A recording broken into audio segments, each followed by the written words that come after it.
Bonjour à tous. Alors, j'ai eu plusieurs clients cette semaine qui sont dans la même phase de bilan de compétences, plutôt au début du bilan de compétences en fait, et qui me parlent et c'est normal, hein, cette peur du changement.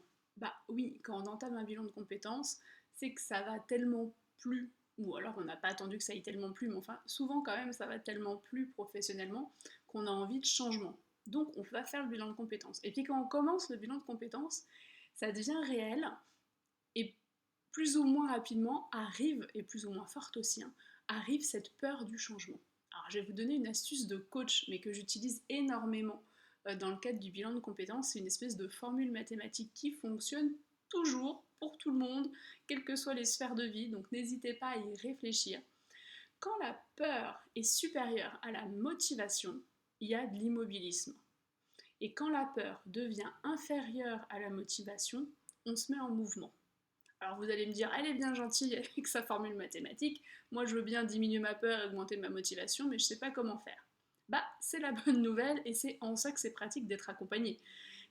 On va faire bouger cette équation, on va faire diminuer la peur et augmenter la motivation en pratiquant le bilan de compétences. Comment on fait? Alors, une deuxième astuce un peu connue par tout le monde, mais qu'on oublie parfois de mettre en œuvre.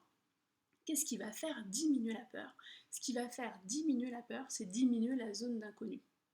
Et qu'est-ce qui va faire augmenter la motivation? Eh bien, c'est justement augmenter cette zone de connu. Dans le bilan de compétences, ça se traduit comment? Plus on avance dans le bilan de compétences et plus le projet professionnel se précise et se sécurise. Parce qu'on ne vous lâchera pas tant que c'est pas projeté, de sécuriser. Hein. Donc, plus vous avez de connaissances, plus vous construisez votre futur projet professionnel, plus cette zone d'inconnu diminue et donc plus la peur diminue.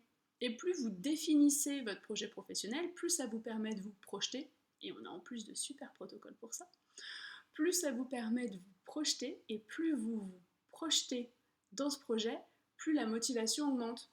Et il se passe quoi? La peur diminue, la motivation augmente, et ça va être plus facile, plus serein de se mettre en mouvement et d'amorcer les changements dont vous avez envie, dont vous avez besoin, que vous aurez défini pour vous dans votre prochain chapitre de vie professionnelle. Voilà, petite astuce de coach. Comme d'habitude, si vous avez des questions, des interrogations, envie de partager, n'hésitez pas à me poser des questions en commentaire, en message privé ou par mail. J'y répondrai en individuel et pourquoi pas en vidéo. Voilà, à très vite, au revoir.